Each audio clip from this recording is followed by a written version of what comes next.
Paghuman sa kahago nga isa ka adlaw nga pagtrabaho diya sa bukid mga kabukid.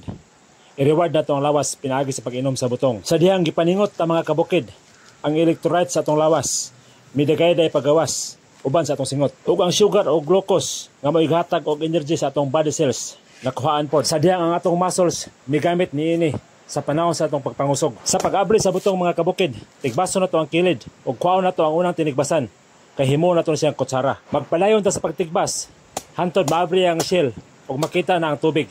Ang tubig sa butong mga kabukid makapagamay sa kakapoy nga atong gibati.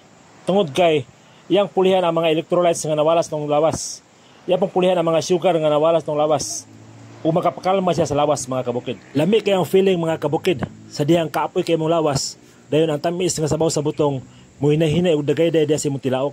Dayon munaog sa imong tiyan ug mabati na to nga mabusog na ta. Relaxing og satisfying kayo mga kabukid. Bukon na nato mga kabukid ug kauno na nato ang iyang unod. Katong unang tinigbasan mga kabukid, atong buhatog kutsara. Atong hait-haitan ng tumoy para makakalos siya sa mga unod sa butong. Kaning nakalinya diri nga dwarf nga lubi, 13 years na siya. Hinatag ni late Uncle Robert Piloton ug ni late Uncle Armando Estrada. Ang unod sa butong mga kabukid, adunay calcium, carbohydrates, iron, dietary fiber, ug daghan pagid kayo mga kabukid. Dapat ni siya gitawag nga medium chain triglycerides nga may muhatag kanato mga kabukid ug kalit nga kabaskog. Baskog na.